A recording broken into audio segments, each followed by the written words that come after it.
Alô, alô, turma do Política ao Quadrado. E aí, tudo bem com vocês? Lívia Carolina, toda de azul. Como é que você tá, hein?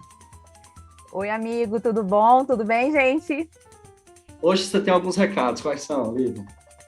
Eu tenho dois recados muito importantes. O primeiro, gente, eu quero agradecer demais quem já colaborou com a gente, quem fez a sua doação, seja por meio do site www.politicaoquadrado.com.br ou via Pix no nosso politicaoquadrado@gmail.com. A gente ama sentir vocês cada vez mais pertinho da gente e a gente precisa dessas doações, né, Caião, para fazer um programa cada vez melhor. Gente, muito obrigado. Vocês vão ouvir o nível dessa conversa aí. Então, a sua contribuição está gerando esse debate maravilhoso. Lívia, qual que é o segundo recado, hein? Olha só, o segundo recado é o seguinte: eu quero apresentar para vocês o projeto Rede de Solidariedade Entre Nós. A rede é um projeto aqui de Brasília, coordenado por 6 mulheres voluntárias, que apoiam pessoas em situação de rua e famílias em situação de vulnerabilidade por conta da Covid. A rede, Caião, ela vive de doações e da venda de rifas e distribui mensalmente cerca de 350 cestas básicas e cestas verdes. O que são essas cestas verdes? São cestas produzidas por mulheres do MST. E elas são distribuídas em regiões administrativas aqui do Distrito Federal, gente.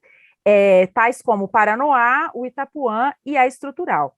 E hoje, Caião, o P2 vai ter a honra de apresentar o vencedor ou a vencedora da rifa deste mês, que é o mês do Cerrado e o mês da primavera.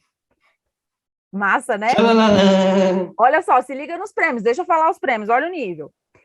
Um kit de cervejas Cerrado Beer, 3 mudas de árvores do Cerrado, incluindo o ipê amarelo, um exemplar do livro A Planta do Mundo, do Stefano Mancuso, e um exemplar do livro Ideias para Adiar o Fim do Mundo, que é de ninguém mais, ninguém menos do que Ailton Krenak, o nosso convidado de hoje, que vai chegar daqui a pouquinho. Mas vamos anunciar o vencedor ou a vencedora, Kael? Bora, quem? O vencedor é Silair Abreu, número 175. Silair, alô, número 175. Silair, meu amigo, parabéns. Aproveite muito seus prêmios e aproveita para ouvir esse episódio, que eu tenho certeza que vai ser maravilhoso, não é, Caio? É isso. Silair e ouvintes, vocês vão ter um resumo praticamente do livro do Krenak, né? E muito mais. A gente vai falar de sonhos. O Krenak, na verdade, ele eleva a política à 10ª potência. Esse programa não está política ao quadrado. Eu acho que esse programa está política à 10ª, porque o Krenak trouxe muita luz para a gente se guiar nesse Brasil de hoje. Então, vamos embora, né? Vamos lá, gente. Estamos aqui hoje com Ailton Krenak. Ailton é líder indígena pertencente à etnia Krenak, filósofo, autor de obras como Ideias para Adiar o Fim do Mundo e A Vida Não é Útil, fundador da ONG Núcleo de Cultura Indígena e figura crucial para a luta dos povos indígenas e para a batalha pela preservação da terra. Tudo bom, Ailton? Ótimo, Lívia. Obrigado por essa acolhida aqui na nossa conversa. Obrigado, Ailton. A gente que agradece. Obrigado, Ailton, Caio. Legal. Ailton, para a sociedade ocidental antropocênica, digamos assim, o conceito de sonho ele tem basicamente 2 vertentes. Aquele sonho psicofisiológico, que é quando a gente dorme e sonha, e aquele sonho que seria a ambição de uma pessoa, né, que supostamente moveria a pessoa e daria sentido à vida dela. Eu queria saber qual é o conceito de sonho para o povo Krenak e, se você puder falar, com o que você, Ailton, tem sonhado ultimamente. Lívia, Caio, vocês vão me dar uma oportunidade de trazer aqui para a nossa conversa uma pessoa muito querida, que é o Davi Copenau Yanomami. Eu convivo com o Davi há quase 40 anos. É sempre uma alegria e uma surpresa conversar com ele pela grandeza de ser e mente que ele reflete. Ele é autor de um livro chamado A Queda do Céu, uma cosmovisão Yanomami. Esse livro do Davi já foi traduzido em várias línguas. E ele está sendo adotado em universidades na Alemanha, na Europa, como leitura obrigatória para doutorados e para os programas de pós-graduação daquelas universidades, que significa que ele está tendo um tratamento à altura de um grande pensador. E o Copenau Yanomami, ele diz que a civilização ocidental ela reduziu ao sonho a uma experiência onde as pessoas sonham consigo mesmo. E como ele tem a língua Yanomami como língua principal e português para ele é uma segunda língua, as expressões que ele usa às vezes são literais. Ele falou: os brancos sonham como um machado. Isso. Tipo assim, eles não saem de si. A metáfora é isso, não sai de si. Ele sonha com a mulher que ele vai ter, com a namorada, com o namorado, com o carro, com o emprego. Quer dizer, ele sonha com materialidade. E ele não tem subjetividade. É uma crítica muito forte a essa ideia do sonho, como aquilo que o Siddhartha Ribeiro, no livro dele, O Oráculo da Noite, né? Que ele fala do sonho, e ele se refere a um tipo de sonho, de sonho que tem a ver com um estado de sono profundo, que ele chama de REM, né? Sim. Que é quando a pessoa tipo, vai fundo e sonha. Mas, geralmente, as mensagens que estão naquele sonho são tudo relacionado com o ego. Isso é sonhar consigo mesmo. E você já investigou como é que é essa questão do sonho na cultura aí dos indígenas, e complementando e lembrando a pergunta da Lívia, com o que você tem sonhado ultimamente?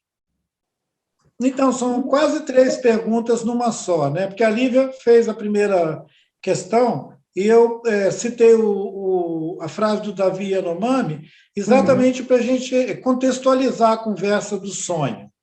Para diferenciar, né? Para criar uma diferença. O sonho, na tradição, não só dos Krenak, mas ficou bem indicado na fala do Yanomami também, e de outros povos, ele é uma guia para a experiência da vida. Guia para a experiência da vida. É como se fosse quase que uma monitoria da vida. É como se você tivesse a maravilha de poder contar com um monitor, entendeu? Alguém te monitorando. Deus? Será Deus? Então, eu já dei um exemplo uma vez, eu disse que para os povos indígenas, o sonho é uma instituição, não é um evento onírico, é uma instituição. E tem muito tempo que eu dei uma entrevista falando nisso, eu disse que esse sonho como instituição, ele supõe, inclusive, formação, habilitação. Uma pessoa pode ser treinada para sonhar. Então, assim, tem sonhadores mesmo, tem gente que você podia falar, ele é profissional. Quer dizer, ele sonha mesmo, entendeu? Ele não brinca. E entre os chavantes tem uma palavra que é humanitidewa. Humanitidewa.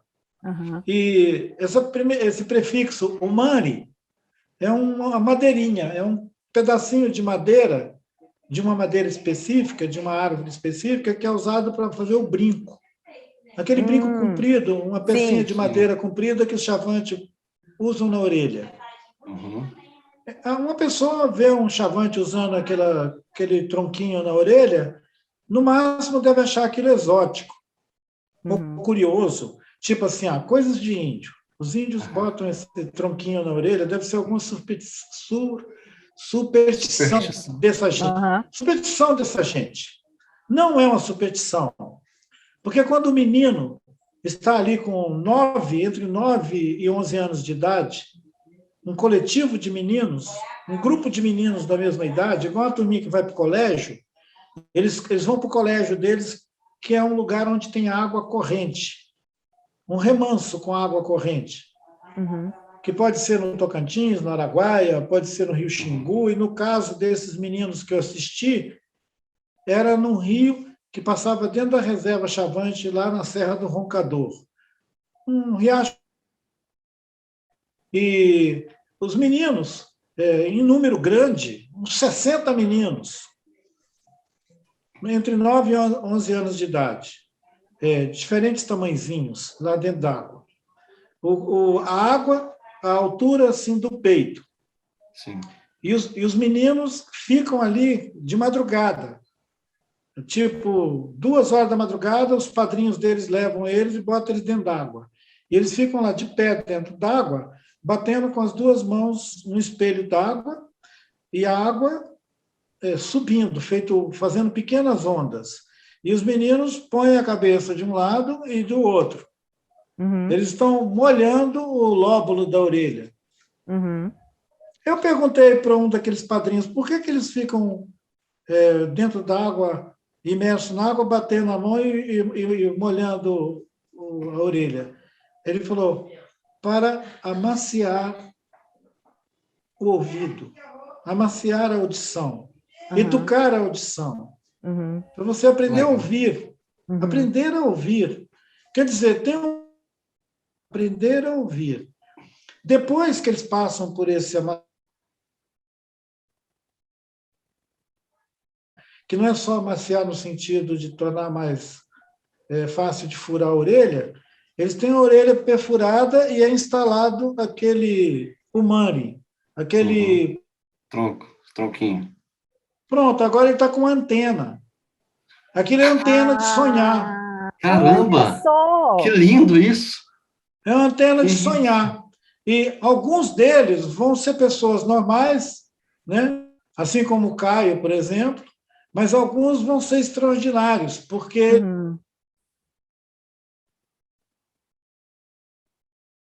programar a anteninha. Esse sujeito ele vai ser um Umani Tidel, porque primeiro é o Umani, depois o Umani Tidel. Então ele vai ser um dono do sonho. Dono do sonho. Olha, dono do sonho, que lindo, né? Que legal, então, que legal. Então esse sujeito vai chegar aos 40 anos, tipo um professor de uma universidade. Ele ensina os outros. E ele sabe orientar, ele faz uma tutoria. Ele vai fazer uma tutoria para os outros. Alguém vai contar para ele como que sonhou, por onde passou e tudo, e ele vai aconselhar. Vai aconselhar ele, por exemplo, a última vez que saiu para caçar, quantos animais você abateu, matou? Aí ele vai dizer, eu cacei muito e tal, eu encontrei com esse, aquele e tal. Aí ele vai dizer para ele, evite matar esse animal aqui. Aí ele vai continuar tendo os sonhos dele, corrigindo rumos do sonho. A dieta alimentar, o convívio também. Evite algumas pessoas, entendeu? Que estão atrapalhando o seu sonho. Então, Lívia, é muito interessante porque você vai aprender a cultivar o sonho. Sonho bom. Então, é por isso que eu disse que é como se você tivesse uma tutoria para o cotidiano, para a sua vida. Porque você vai aprender a se comportar na obtenção do sucesso na caça, nos objetivos que você tem, vai aprender a se relacionar também, vai evitar algumas pessoas, porque isso é bom para o seu sonho. Só que é muito interessante, porque é como se fosse um espelho. Da mesma maneira que é bom no sonho, fica sendo bom na vida. Entendi. A sua vida não vai ficar tão cheia de atropelo, cheia de escolhas erradas, porque o sonho vai te dar uma guia. É interessante que o Siddhartha Ribeiro, no livro dele, Oráculo da Noite, ele fala que ele é um cientista que trabalha com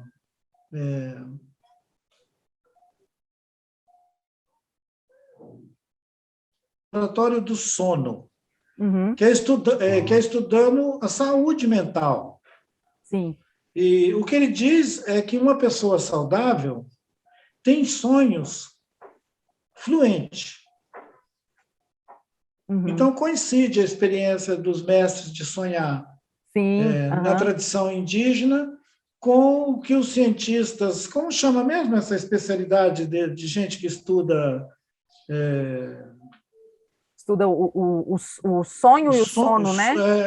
tem Uhum. uma Tem o especialidade nome. disso. Me escapou aqui agora. Se os Também meninos não. puderem olhar. E É, é a especialidade do nosso querido Siddhartha, que eu Uhum. tenho muita alegria de vez em quando, compartilhar conversas com ele sobre sonhos. E o sonho, ele não é um evento. O sonho é uma longa trilha que a humanidade segue desde que a gente existe. Uhum. É por isso que os muito antigos antes de nós cultivavam o sonho como orientação, por exemplo, para decidir para onde iam migrar, onde iam Uhum. fazer aldeia, onde iam ficar vivendo e quando deveriam sair daquele lugar. Até Sim. é hoje o possível. sonho tem, até hoje o sonho tem essa importância para nós, né? E mesmo o sonho para o homem branco tendo se tornado essa questão muito egóica, assim, muito centrado em si, é possível a gente tentar cultivar esse tipo de sonho que nos orienta para a vida? A gente nunca deveria ter largado isso. A gente sempre deveria ter perseverado em ouvir os sonhos e contar os sonhos no núcleo familiar, não como uma experiência individual, porque a experiência individual ela tem pouco alcance. Senão você vai fazer o que negócio? Vai sonhar igual um machado, vai sonhar para você Uhum. mesmo. Parece que até o Raul Seixas mandou uma canção dessa dizendo que o sonho que se sonha só É, não tem nada a ver, que o sonho mesmo é que a gente sonha com os outros. isso. Sonho que se sonha só é só um sonho, sonho que se sonha junto é realidade. Eu acho que é algo assim. Então, tá vendo? É uma poesia, é uma poética sobre uma Uhum. coisa que é muito mais, digamos, cheia de significado quando ele é aplicado à experiência mesmo coletiva, cotidiana. Aqui na nossa aldeia, eu estou falando com vocês daqui da aldeia Krenak. Certo. Aqui tem as famílias todas que compartilham o território. Sim. Para essa gente, o que você sonha é mapa do que você está vivendo. Se você prestar atenção no que você sonhou, você vai conseguir ter uma ideia do dia que você vai ter pela frente. Quando eu era Eu jovem, eu vou me fazer lembro que esse tinha um. exercício, viu, Ailton? Eu vou fazer esse exercício todo dia agora. Todo dia eu quero fazer. Então, você não lembra que as revistas sempre traziam um horóscopo, uma coisa assim? Sim. Sim. E aliás, teve uma época que era uma profissão até bem vantajosa você ser um desses caras que ficam falando de horóscopo. Astrólogo. Há uns 20 anos atrás, os caras que Sim. ocupavam esse lugar assim eram uma espécie de showman. Né? Sim, Eles sim. apareciam no programa do Silvio Santos, do Chacrinha, de tudo quanto era lugar para fazer alguma previsão. E publicar, fazer, escrever horóscopo. Eu, inclusive, conheci uma pessoa uma vez que eu fiquei surpreso, né? Alguém me disse assim, esse cara que escreve horóscopo do jornal tal.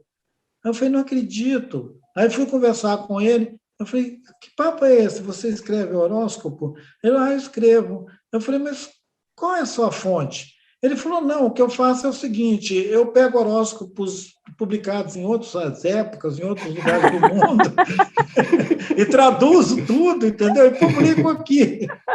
Eu O falei, trabalho cara, é de tradutor. eu falei com ele, mas isso tem sentido? Ele falou, tem, porque as pessoas gostam. As pessoas leem e se vê naquilo, falam, nossa, cara, é o meu sonho. Ailton, olha só, o medo da morte sempre foi uma ideia que permeou a chamada humanidade, né, durante desde o início dos tempos que se tem registro, né? Tanto que, se a gente pegar hoje, um dos maiores objetivos da tecnologia capitalista é prolongar a vida, né? A gente vê isso na medicina, a gente vê isso na indústria farmacêutica, a gente vê isso na engenharia. No entanto, nunca se viu essa mesma humanidade tão à beira do colapso, mesmo com toda essa tecnologia. Então, eu queria saber, na sua opinião, qual é a origem desse equilíbrio instável e perigoso entre esse apego exagerado à autopreservação e essa iminência de uma autodestruição do planeta e da gente, né, como um todo. Nívia, parece que são duas coisas, duas trilhas distintas.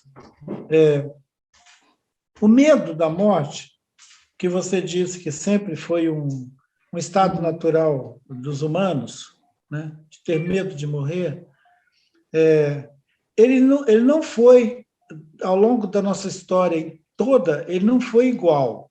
Uhum. Nós não tivemos sempre pânico de morrer. Por muito tempo, morrer para os humanos era tão natural quanto nascer. Houve um tempo que os seres humanos viviam 30, 40 anos. E estava ótimo. Uhum. Eles não batiam na porta dizendo, eu quero viver 80, 60. Essa esperteza é da modernidade. Quando essa civilização ocidental inaugurou a coisa da modernidade, o evento da modernidade, que tem gente que acha que coincide lá com o fim da Idade Média, né? Você acha que na Idade Média as pessoas ficavam vivendo até 60, 80 anos? Não. Vai ver que é por isso que chamavam de Idade Média. Os caras morriam cedo e ninguém ficava reclamando. O que acontece é que as facilidades para ficar vivo, as vantagens de ficar vivo, ficou tão assim escancarada que ficar vivo virou uma moleza, você entendeu? Tipo assim, ficar vivo é moleza. Eu queria ver o cara ficar vivo era quando ele tinha que fugir de um leão, entendeu? Quando ele tinha que fugir da intempérie, quando ele tinha que se abrigar em diferentes lugares para poder ficar vivo. Então, ele pesava bem e falava, caramba, ficar vivo não é moleza, não. Agora que a vida virou uma moleza, todo mundo fala, não, morrer é horroroso. E isso é conversa de quem tem muito. Sim. Tá tão folgado. E os milionários, óbvio, porque quem prolonga a vida é milionário. Pobre não prolonga a vida. Imagina. Os bilionários, na verdade, eles já ficam pensando em se congelar, entendeu? Me congela aí, me acorda daqui a 200 anos. Sim. Me bota no foguete e me manda para Marte, depois vocês me trazem. Isso é uma pilantragem. E ele é tipicamente daqueles caras que entram na lista do Forbes, né? Naquela lista lá dos trilionários. Isso não é coisa para nós estamos fora. Nós vamos ter que lutar mais, né, Ailton? Nós vamos ter que lutar mais contra o leão e a onça. O leão está cada vez mais perto. O leão. Para nós, o leão é nosso amigo. Então, pera lá, a gente só comentou um aspecto da questão que a Lívia trouxe. A outra trilha é o seguinte, nem todo mundo acredita que viver 100 anos, 200 anos, é uma realização. Felizmente, tem muita gente que acredita que viver uma vida boa é melhor do que viver uma vida longa. Né? Tem gente que é sensata, que tem essa noção.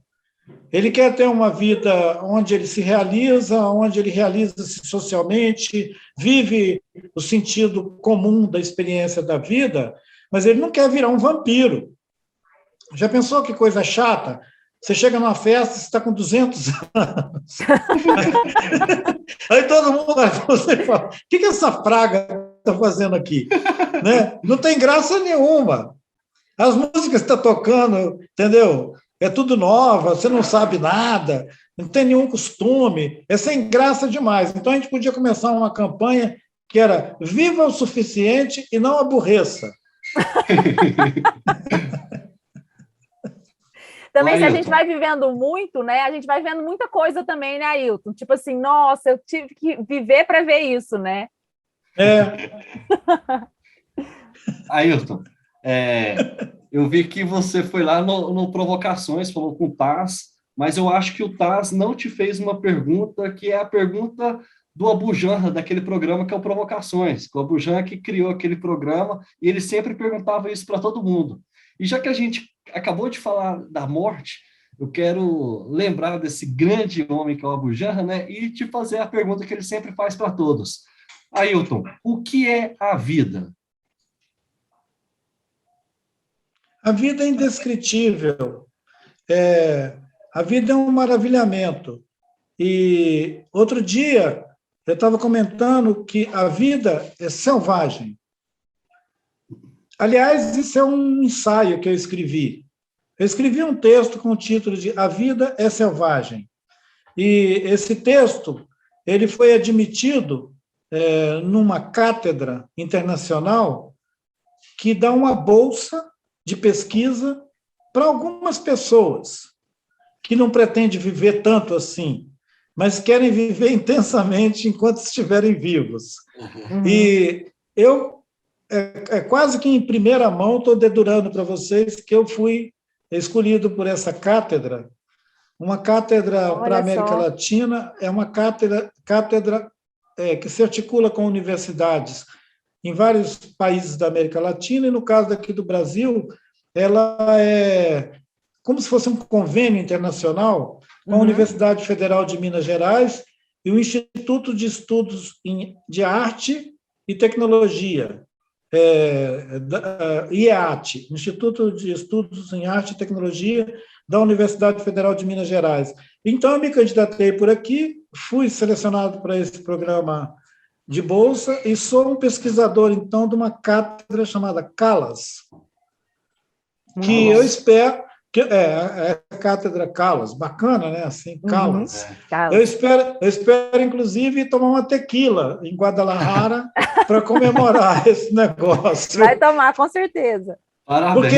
Porque é em Guadalajara, a sede desse programa internacional que promove estudos sobre novas epistemologias, essa coisa do norte-sul. Como que esses países periféricos, tipo nós, produzem pensamentos, reflexões sobre a sociedade, apreciando temas sobre urbanismo, arquitetura, educação e tecnologia. Então, o meu texto, que afirma que a vida é selvagem, supõe que a gente podia viver de maneira diferente dos ajuntamentos urbanos. A gente não precisa viver todo mundo em metrópole, empilhado, urbana, que bota a gente um em cima do outro naqueles prédios de 30 andares. E faz uma crítica a esse isolamento que a cidade proporciona, que as pessoas deveriam viver uma experiência mais compartilhada.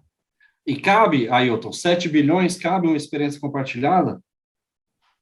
Olha, Caio, eu acho que você fez uma pergunta bem abujanra, bem provocadora. A pergunta é o seguinte, a questão não é se cabe. Enquanto a gente estiver empilhando, a gente vai chegar no céu daqui a pouco. Sim. Que é o inferno, né?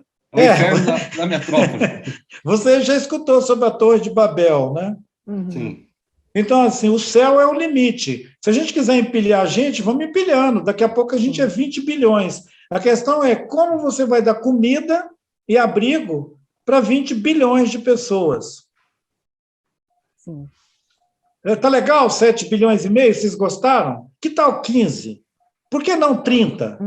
Vamos nessa. As incorporadoras estão loucas para fazer prédios, tipo aquele lá do Dubai, a Torre de Dubai. Então, eles desistiram da Torre de Babel, mas fizeram a de Dubai. Então, se a gente quiser continuar empilhando gente, sempre cabe mais um.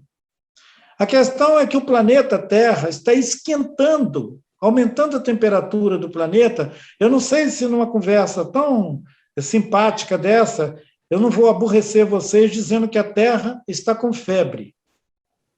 Não, pode falar. A gente vai ter uma cúpula do clima agora.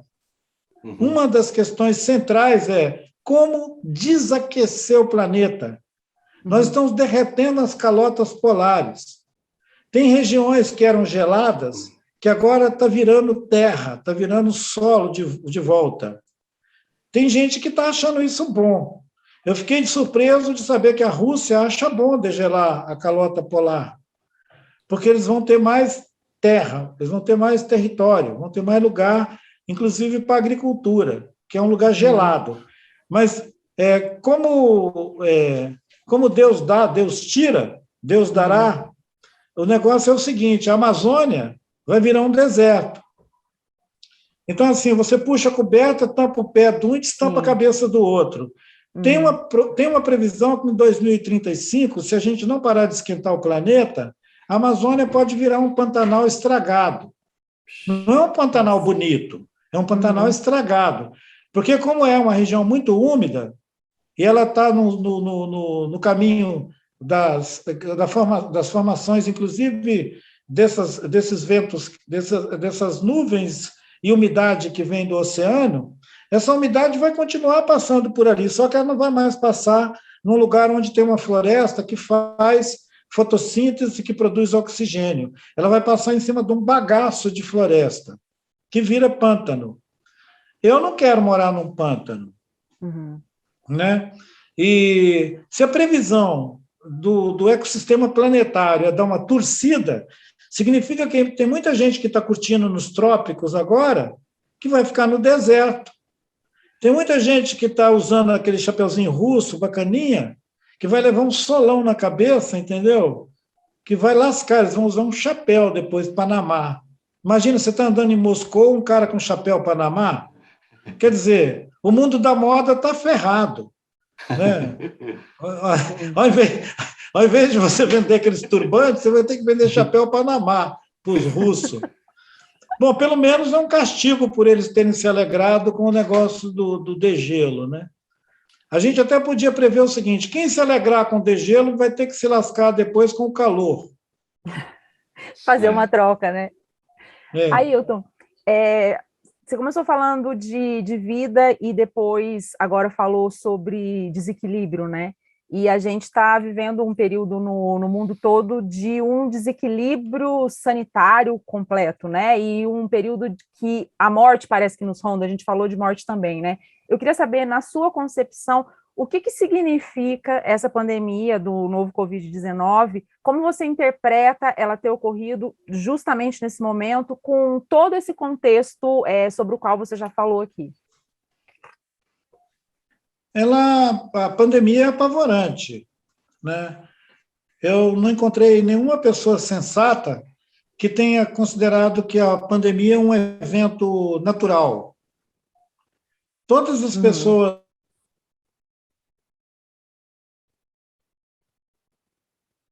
é produto, a pandemia é resultado, ficou instável a minha ficou, mas voltou. internet. Ficou, mas voltou. A pandemia. Então, Lívia, a pandemia reflete um estado de desequilíbrio do ecossistema terrestre, quer dizer, alguma coisa deu errado. No sistema terrestre para ele produzir um vírus que age contra o organismo dos humanos. E no começo da pandemia, eu estava aqui nessa aldeia mesmo, veio que as borboletas, aquelas borboletas amarelas bonitinhas que voam em bando, elas flanavam aqui lindamente enquanto os humanos caíam mortalmente. Eu falei, interessante, borboletas não pegam Covid. Depois eu vi pássaros também não, árvores também não. E aqui tem alguns animalitos, tem cachorro, tem vaca, cavalo. Eles continuaram totalmente na deles. Todo mundo na pandemia morrendo de medo e eles aí curtindo a vida. Eu falei, interessante, a Covid tem endereço. O endereço dela é o organismo do Homo sapiens, organismo do humano. Então, se a gente fosse imaginar causa e efeito, aquela seta saiu com um endereço, eu vou matar os humanos. Se o planeta Terra, em desequilíbrio, deixou escapar um vírus que mata humanos, a gente está esperando o quê para entender que nós estamos fazendo a coisa errada? Se a gente estivesse fazendo a coisa certa, a gente estava numa eterna primavera. Sim. Seria maravilhoso, entendeu? Em vez de você ter desertificação, aquecimento global, degelo, você ia ter um mundo ficando cada dia mais bonito. Se o mundo está ficando chato, e tem gente até dizendo que a Terra é plana, então quer dizer que o negócio está ficando ruim. O negócio tá ficando feio. Tá. Imagina a Terra plana. Tá louco. Isso aí é algo... Será que a gente vai sair com uma reflexão melhor sobre como lidar com a Terra depois dessa pandemia? Você acredita, Ailton, numa evolução do pensamento humano depois dessa crise com endereço? Então, curioso, Caio, porque eu acho que foi ontem, uns amigos estavam conversando aqui no quintal e a gente estava pensando exatamente sobre isso. Evolução do pensamento é uma ficção. Nós nascemos, desde que a gente se originou no planeta, nós temos a mesma capacidade de pensar. Só a lógica do Ocidente e o pensamento cartesiano. Alguém congelou? O Caio Não. Congelou? Eu congelei? Ixi, acho que o Caio caiu. Deve Ele ter acabado, degelou? Ele deve ter degelou? acabado a energia. Eu acho que sim. Mas, Ailton, vamos continuando até ele voltar. Sobre a mudança do pensamento, porque o interessante sobre o que você está falando é o seguinte: a vacina é só o primeiro passo, né? A vacina, ela é para a gente não morrer, mas a vacina não muda o modo como a gente vive, né? Ela não muda o sistema. Se a gente vacinar e continuar do mesmo jeito, nada vai mudar, né? Então, a vacina aparece como uma prótese. Quer ver? Vamos olhar bem. Vocês se lembram que há 20 anos atrás, quando você ouvia falar nas Olimpíadas, as pessoas que podiam se inscrever e participar daquele evento, elas precisavam ter cabeça, tronco e membros. Agora, com os Jogos Paralímpicos, você pode se inscrever se você tiver cabeça e tronco.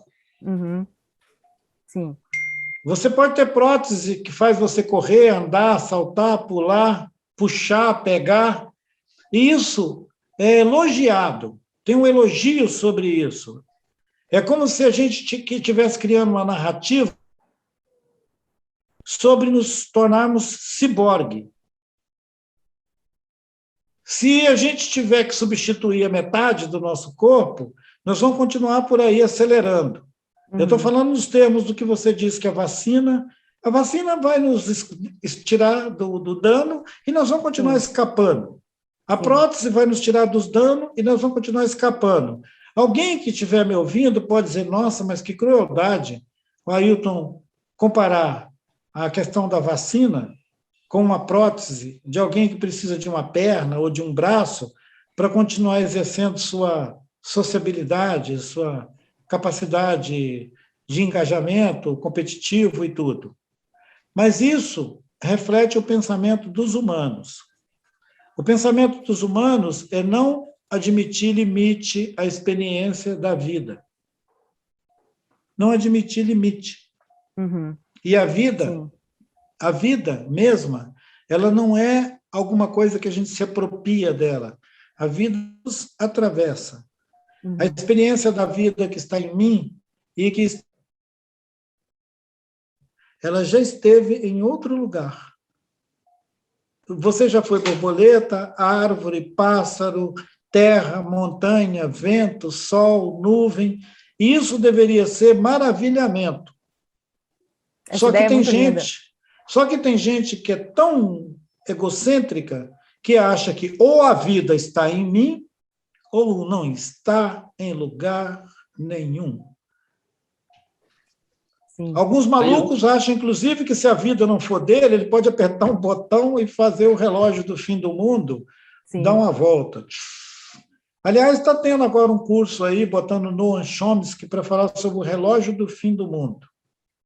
Ah, eu acho que eu vi a propaganda desse evento dele. Está uma propaganda enorme. Eu nem sei se eu vou aguentar tanta propaganda.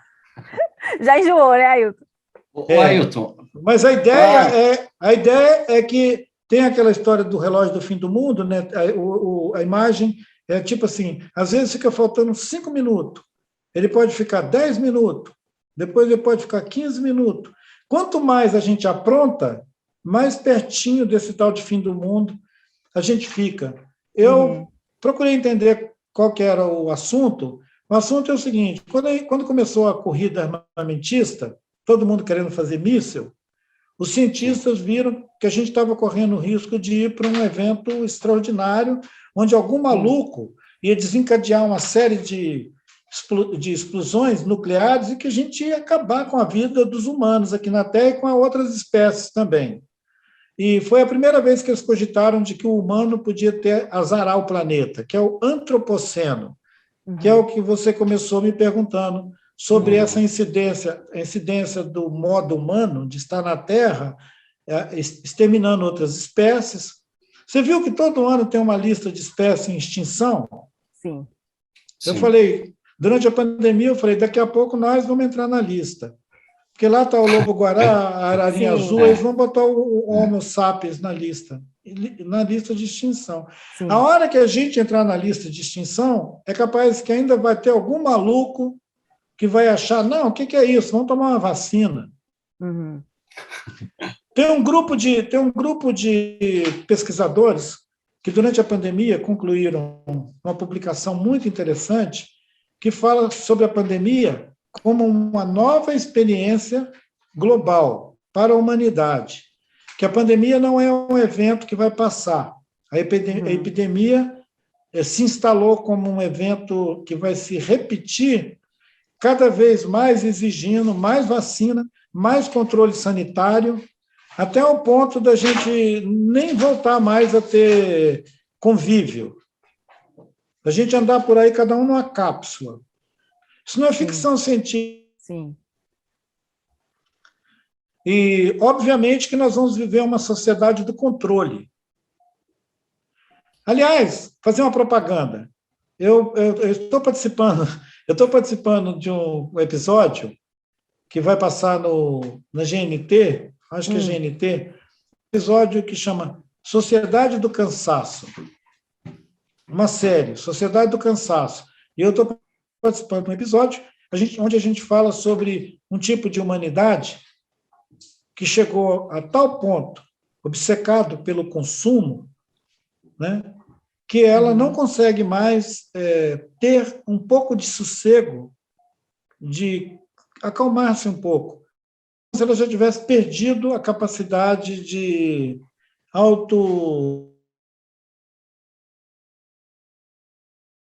Se a gente continuar nessa balada, a gente vai ficar todo mundo girando aqui no planeta sem rumo.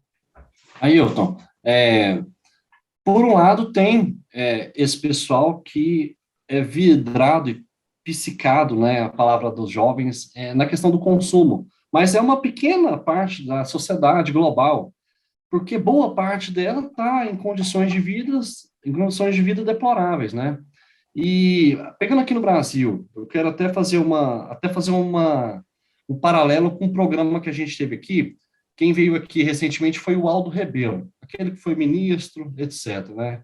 E o Aldo, ele tem um pensamento bastante diferente, e ele me falou um argumento que eu quero expressar esse argumento, e aí eu quero ver o que você vai achar dele. Porque ele fala o seguinte: a Amazônia tem um IDH baixíssimo. Tem 25 milhões de pessoas morando lá, mas tem muita desnutrição, as pessoas, 80% tá sem internet, não tem infraestrutura, não tem nada ali para o homem, né? Para esse humanoide, tá passando muita dificuldade lá, e ele está debaixo de um solo que é riquíssimo, e a Amazônia é riquíssima, né? Em suas variadas dimensões.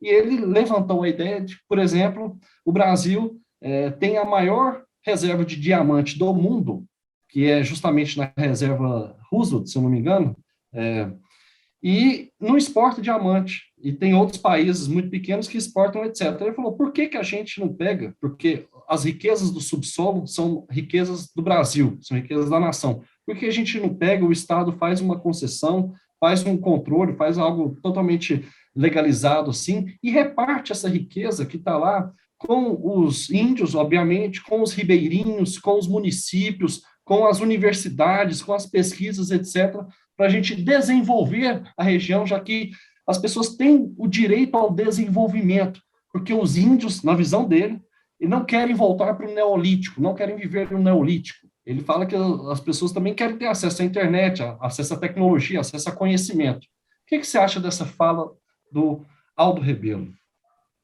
O Aldo Rebelo é índio? Não, não. Não. Então, ele deveria se ater a reivindicar os direitos dele. Isso é falácia. É conversa fiada dele. Vender as coisas dos outros e repartir com os outros é uma ideia muito espertalhona. Que tal eu pegar a casa dele, vender e distribuir com o pessoal que mora lá perto dele? Será que ele vai gostar da ideia? Se eu pegar os salários que ele ganha de ex-ministro, ex-deputado, ex-não sei o quê, e distribuir com os pobres, ele vai gostar? Eu podia fazer a mesma malandragem, dizer, mas o Aldo tem 300 anos que ele ganha dinheiro aí para ser ministro, ser deputado, ser não sei o quê. Que tal? Ele é dono do Partido Comunista durante tanto tempo, que tal a gente pegar a grana que ele ganha aí de aposentadoria e distribuir com os pobres? Os pobres estão tão pobres. Isso é conversa fiada. Eu manjo esse cara, ele é um pilantra. Ele está por trás da MP da grilagem, ele quer tomar a terra dos índios, ele não quer distribuir nada com os índios. É uma hipocrisia ele dizer isso. Eu teria coragem de fazer um debate com ele, mas ele é tão cara de pau que ele só faz conversas que ele pode projetar ideias equivocadas sobre um público ignorante para vender esse papo furado de que ele está preocupado com a Amazônia. Se ele tivesse preocupado com a Amazônia, ele falava com os amigos que não podia desmanchar o ICMBio, que não podia... E ele teria pedido para demitir o Salles, quando o Salles disse que era para abrir a porteira. Ou será que ele acha que a única riqueza que a Amazônia tem é minério? Porque ele está vendo o governo destruir a floresta e eu não vejo ele reclamar. Será que ele está achando que eles estão prestando um serviço, acaba com a floresta e depois entra com o garimpo? O Aldo é um cínico. Ele fica atrás dessa legenda do PC, do B, mas, na verdade, ele é um palhaço. Ailton, mas o que você acha que a Amazônia, o que a gente poderia, o Brasil, um esforço coletivo poderia fazer para a Amazônia, até para acabar com essa mineração ilegal, com essa grilagem, com essas queimadas, e levar desenvolvimento para aquela região que tem Que desenvolvimento, Caio? Que desenvolvimento? É porque o índice que desenvolvimento? É porque qual é o conceito de desenvolvimento, né? Então, deixa eu falar. O desenvolvimento é o seguinte: o índice de desenvolvimento humano lá, que tem a ver com saúde, tem a ver com educação, tem a ver com um monte de coisa, é um índice baixíssimo em relação ao Brasil todo. Então, as pessoas têm uma grande riqueza ali, mas não estão usufruindo dela. Não há esse desenvolvimento da pessoa ali, né? Que possibilite ela ter saúde, ter educação, etc. Caio, fala isso para o Tiago de Mello. Sim. Você sabe onde o Tiago de Mello vive? Ele vive no Amazonas, não vive? Vive no Rio Andirá. Sim. No lugar mais fim do mundo que o Aldo Rebelo não tem coragem de ir. Nos apartamentos isolados, comentários sobre a floresta onde ele não anda. Eu ando na floresta. Então, eu queria convidar ele para andar um ano comigo na floresta. sobre o que ele acha.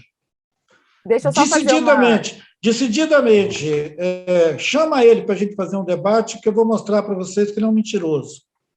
Deixa eu só fazer uma observação. Isso que o Ailton está falando também, ele não ocorre só com os direitos indígenas, mas com os direitos de todas as minorias, né? Que, principalmente quando vem essa coisa do desenvolvimento, essa ideia do desenvolvimento, é tipo assim, o que é desenvolvimento? E que tipo de diferença, que tipo de desenvolvimento os diferentes povos querem, né? Tipo, o Brasil tem que ser um só ou o Brasil são vários, né? Cada um tem o que contribuir ou existe uma ideia que, tipo, o Caio falou dos índices, né? Os índices, eles são importantes para medir o desenvolvimento padrão, assim, digamos, da sociedade ocidental, mas existe um desenvolvimento indígena que não necessariamente é o mesmo desenvolvimento que a gente quer, né? Então, é uma situação muito complexa, né, Ailton? Obrigado, Lívia. Você acalmou o ambiente. Nasci para isso. Lívia, eu quero emendar. A gente precisava dizer para o Caio que o IDH está sendo posto em questão até pela ONU. Estão atualizando, né? O IDH, ele a ONU projeta os objetivos do milênio, as ODS, os objetivos do milênio, põe em questão um índice que mede o desenvolvimento em cima de quantas geladeiras, quantas internet, quantos carros, quantas habitações com luz elétrica e saneamento você tem. Isso não é desenvolvimento humano. O desenvolvimento humano hoje exige outras apreciações sobre o estado de cotidiano, a segurança alimentar, as condições que proporciona um estado psicológico saudável, porque você chega numa metrópole onde todo mundo está empilhado, todo mundo tem fogão, geladeira e carro, só que eles estão com doença mental, eles estão com sofrimento mental, eles estão cheios de remédio, estão indo para a clínica, estão todos doentes. Aí como é que você vem com esse papo furado do Aldo Rebelo querer levar desenvolvimento para a Amazônia? Os meus amigos que vivem na Amazônia, além de serem bonitos e saudáveis, eles esticam a mão e pegam um fruto saudável. Eles vão no rio e pegam até um tucunaré para comer. Eles podem comer um tambaqui a hora que eles quiserem. Eles comem açaí, bacaba, murici, e aí esse cara vem com esse papo furado de subdesenvolvimento. Subdesenvolvido é ele, que não consegue sair desse papo furado dele de progresso. Ele fica escrevendo, ele escreve artigo na Folha de São Paulo só para sacanear a Amazônia.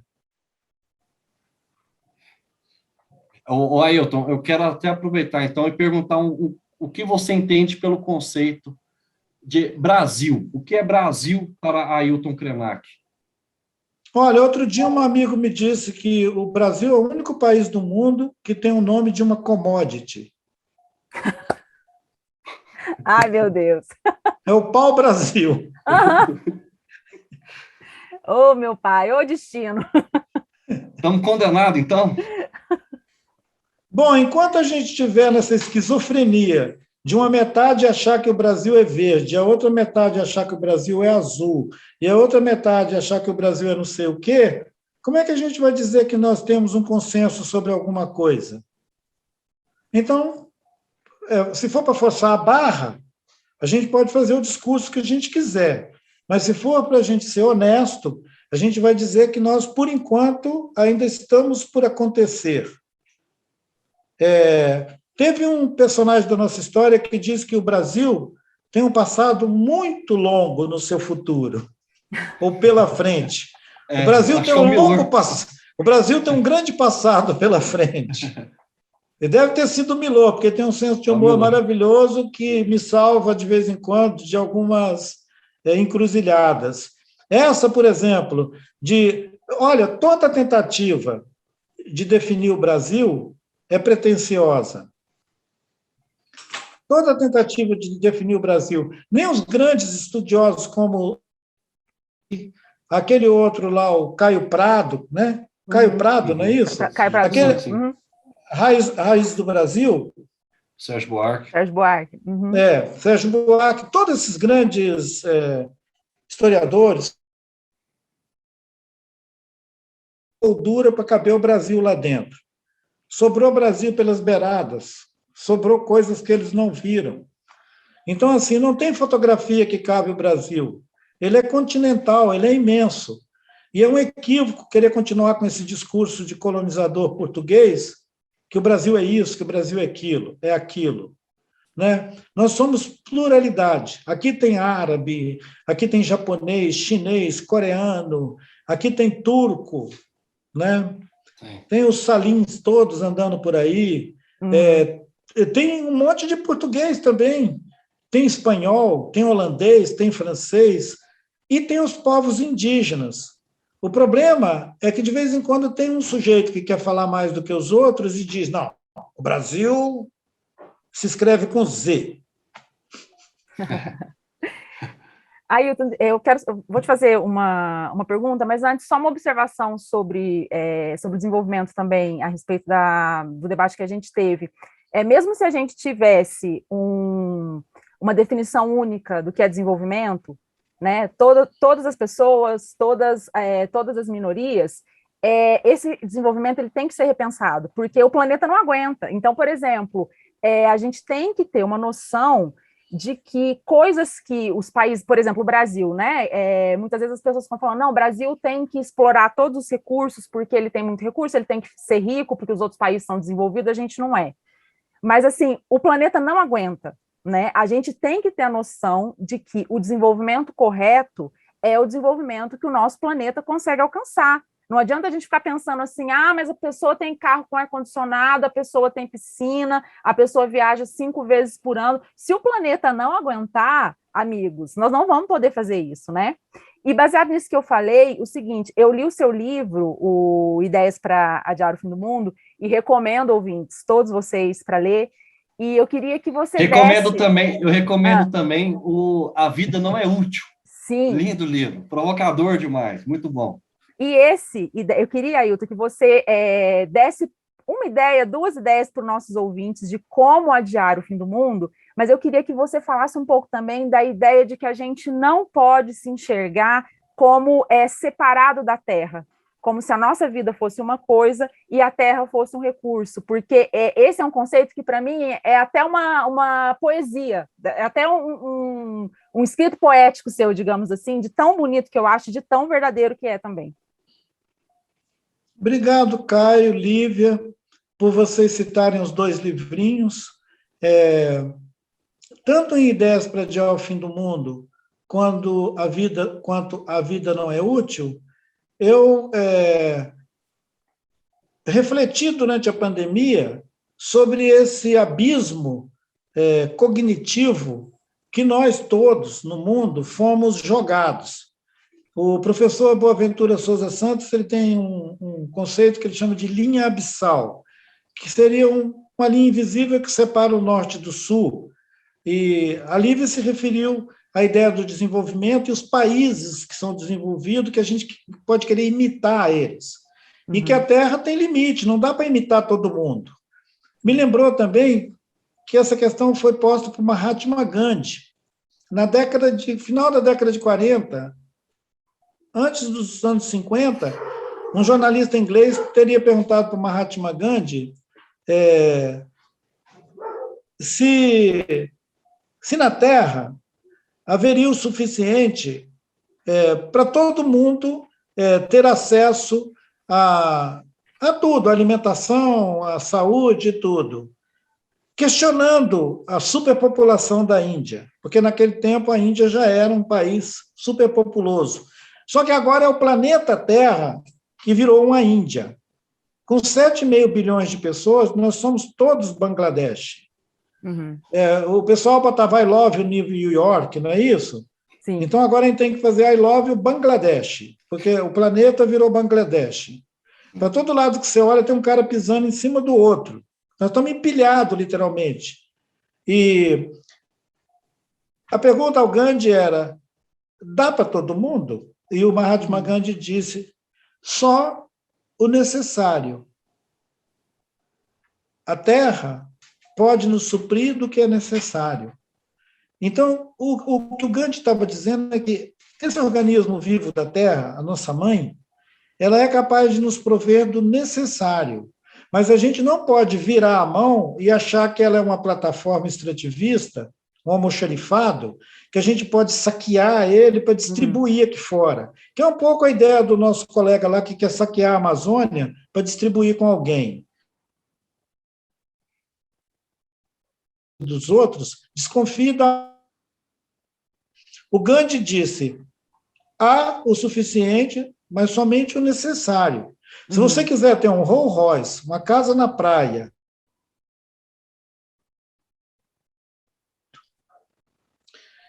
só que as pessoas querem é isso. Querem olhar os Estados Unidos e dizer, eu quero consumir igual um americano. Só que todo mundo sabe que um americano consome 6, 8 vezes mais do que qualquer outra pessoa no planeta.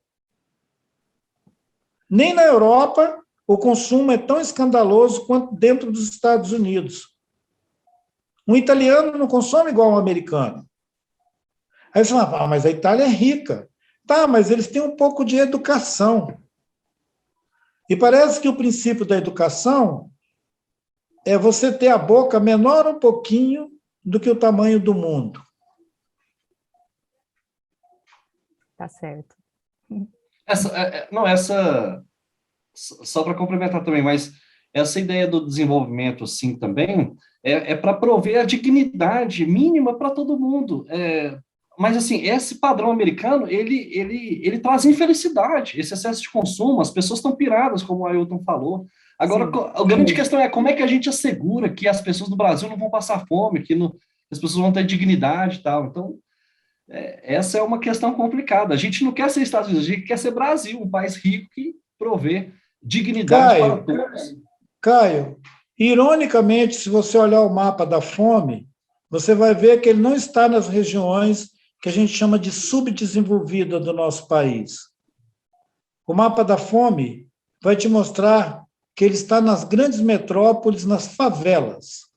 Favelas, sim. Então, eu acho que alguém que está muito afoito para tirar o povo da Amazônia da fome, deveria primeiro tirar os milhões de brasileiros que vivem nas favelas, sem saneamento, cercado de violência e morrendo de fome. Sim, é muita sacanagem, essa é a grande prioridade. Muita malandragem você querer esconder o que acontece nas grandes metrópoles brasileiras e salvar as pessoas que estão morrendo de fome na Amazônia. Aliás, eu conheço muita gente da Amazônia e não sei de ninguém que está morrendo de fome lá. Fora de brincadeira. Nem durante a pandemia. Eu participei de uma campanha que o nome da campanha era Tem Gente com Fome, Dá de Comer. Quem me convidou para participar dessa campanha foi o Emicida. O Emicida falou, olha, Krenak, a gente está fazendo uma campanha, a maior parte das personalidades que estão convocando são pessoas urbanas. Eu queria que você participasse da campanha, porque eu sei que tem comunidades na floresta que também pode precisar nesse período da pandemia. Você sabe que essa campanha ela acessou 230 mil famílias? Faz as contas aí, 230 mil famílias. Não foi 23 mil famílias, foi 230 mil receberam ajuda da campanha Tem Gente com Fome, Dá de Comer, espalhados principalmente em grandes regiões urbanas da costa atlântica do Brasil, quer dizer, de São Luís do Maranhão até Santa Catarina. Não foi pega lá... a região mais rica, que pega a região mais rica do Brasil. E mais desigual, porque é nesses lugares que tem favela. Vai ver a pobreza em Fortaleza, vai ver a pobreza em volta de Recife, vai ver a pobreza em volta de Salvador, vai ver as favelas urbanas. Aí depois vem um papo furado desde dizer que o povo da floresta está morrendo de fome. Para você morrer de fome na floresta, só se você não souber nem esticar o braço para pegar um palmito. Não, sim, todo sentido, concordo 100%. E o povo indígena não morre de fome. Eu não conheço o mapa da fome do povo indígena na floresta. Eu posso conhecer uma situação gravíssima dos Kaiowá-Guarani, cercado pelo agronegócio no Mato Grosso do Sul, morrendo de tiro, de bala. E posso conhecer também estatísticas sobre criança, né? As crianças indígenas que, vivendo sob ameaça constante, estão passando por sobrepeso, né? Isso. Que quando, ao invés de uma criança de 1 aninho, 2 aninhos, está com o tamanho e o peso correto, ele está passando por sobrepeso. Mas não assim de morte, porque senão a gente teria ligado o alarme, né, gente? Vocês viram as mulheres indígenas em Brasília? Vocês acham que elas iam lá em Brasília brigar com o governo e esconder morrendo de fome? Não, e tem uma coisa também, né? Se você tira um povo da terra dele ou vai sufocando, como você disse, né? Às vezes fazem um arco em volta, né?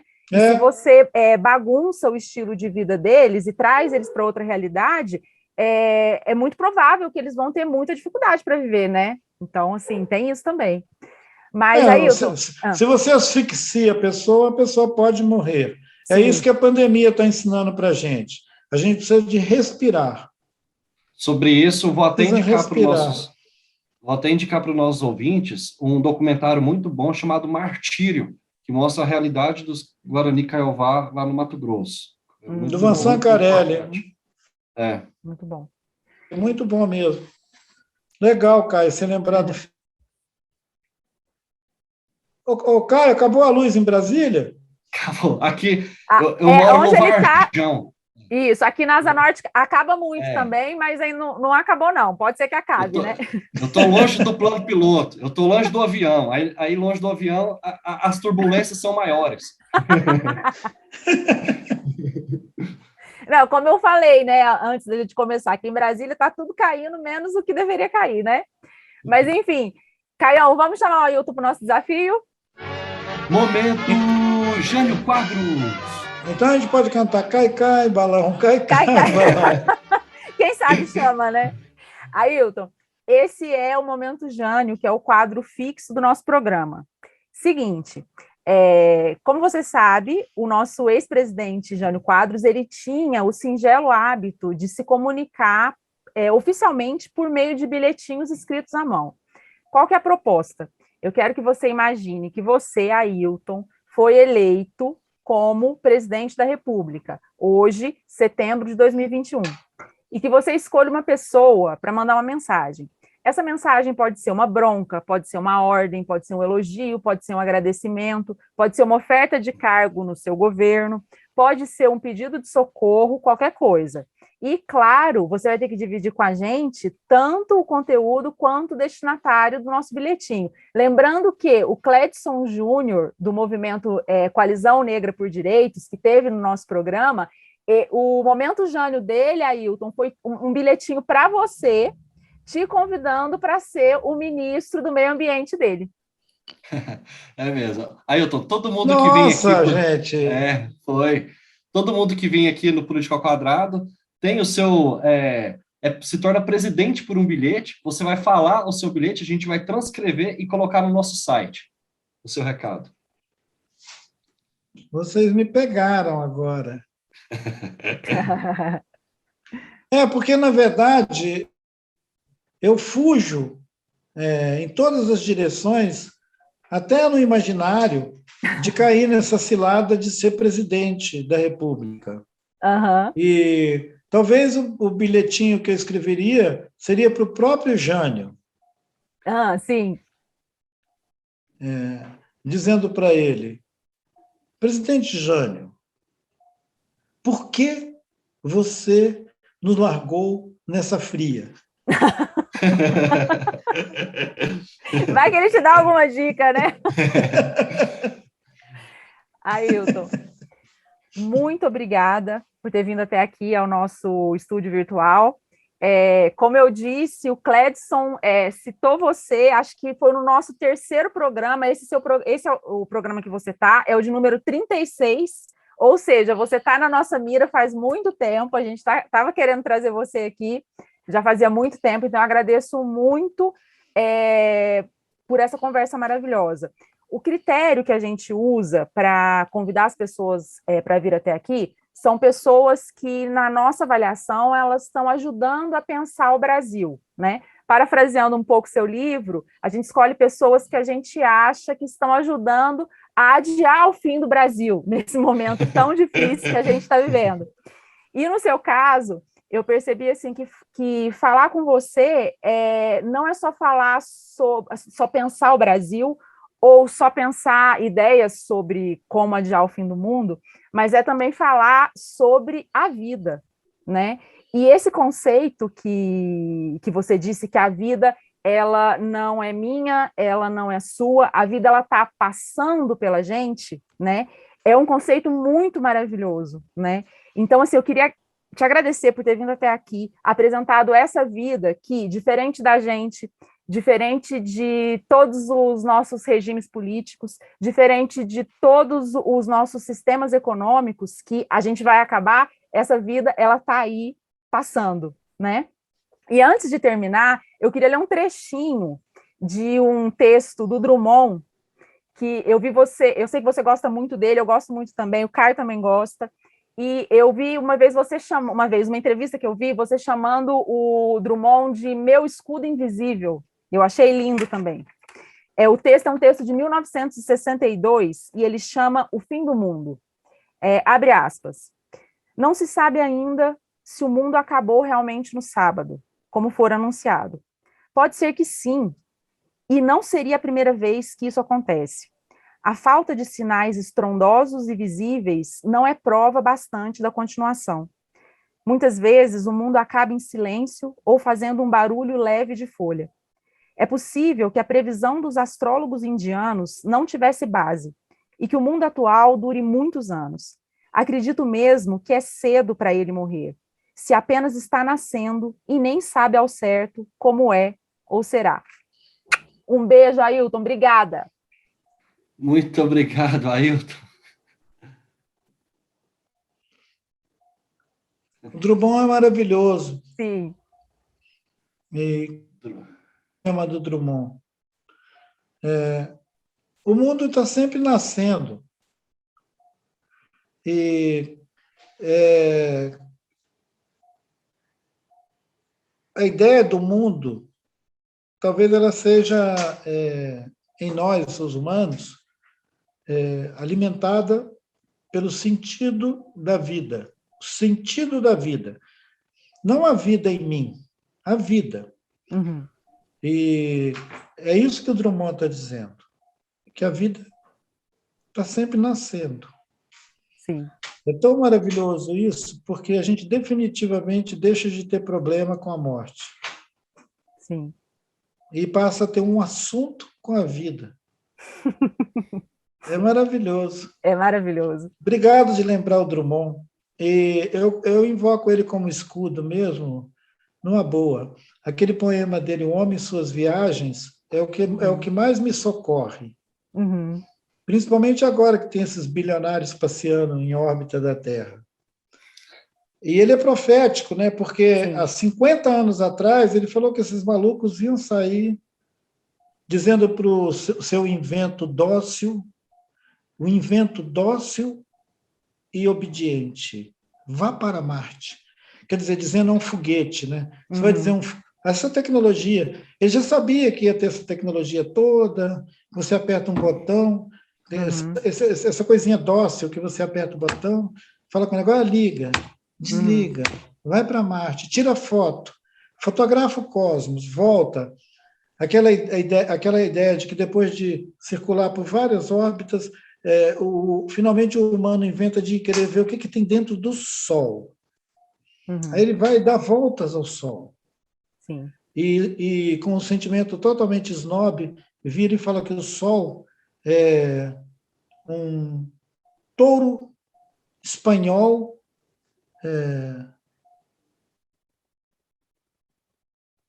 o Sol é touro espanhol domável. E volta para a Terra, o snob do humano acha que o Sol é pouco. Depois do humano ir para a Lua, para Marte, para Júpiter, Saturno, é o cúmulo, né? Ele acha o Sol pouco. E o poema do Drummond diz que agora ele vai ter que fazer uma dangerosíssima viagem, que é de si para si. É tão maravilhoso, porque enquanto o humano não fizer uma viagem dele para dentro dele mesmo, ele vai achar que ele tem que fazer algum arranjo aqui no planeta. Uhum. Tem que Quando ele fizer dominar uma viagem, tudo se não conhece nem a si mesmo, né?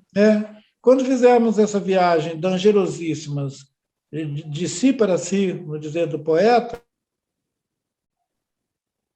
até a ideia do progresso, desenvolvimento, toda essa fissura, acalma. Uhum.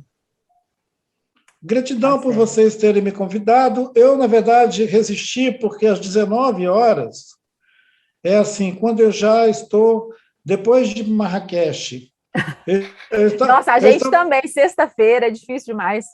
Não, eu participei hoje de um evento que foi a quinta reunião anual da Associação de Antropologia da Saúde. Uhum. 300 mesas de 30 mil debates e tudo. Se a saúde dependesse de tudo isso, a gente gosta muito de especular. Uhum. E essa viagem de si para si é muito longe. Sim. É muito longe. Ailton, muito obrigado, maravilhoso. Mesmo para lá de Marrakech, você mostrou todo o seu brilhantismo hoje aqui para a gente e instigou o nosso público e a gente mesmo a profundas, importantíssimas reflexões nesse momento que a gente está hoje. Eu queria pedir também, Ailton, para finalizar mesmo, desculpe o avançado da hora. Ailton, fala uma música da sua vida aí, porque a gente tem uma playlist que a gente coloca uma música que cada convidado que vem aqui fala e a gente deixa lá para o ouvinte que gosta do Política ao Quadrado, quando estiver lavando louça, quando estiver lavando banheiro, quando estiver andando de carro, coloca lá a playlist e vai ver as músicas que as pessoas que vêm aqui escutam, né? Então, fala uma música que você gosta aí para a gente adicionar na nossa lista. Vamos pôr a música... Olha que eco. Tá um pouco. Vamos pôr a música, aquela Cavaleiro Marginal, banhado em Ribeirão. É do Loborges? É Loborges? Eu acho que sim. É. Mas a gente coloca Deve ser o certinho Lô. lá. Clube da Tá Esquina, certo. né? Clube da Esquina. É isso, gente. O Ailton nos ensina a amar essa bolinha azul, essa bolinha maravilhosa, essa natureza linda, cheia de árvores, passarinhos, verde, né? Vento. E a gente amar isso e respeitar, né? E pensar nas nossas próximas gerações. O Ailton está aqui para ensinar o povo brasileiro a ter essa relação de respeito e amor para com essa terra maravilhosa que a gente não pode de jeito nenhum destruir em nome de que interesse for. É isso, pessoal.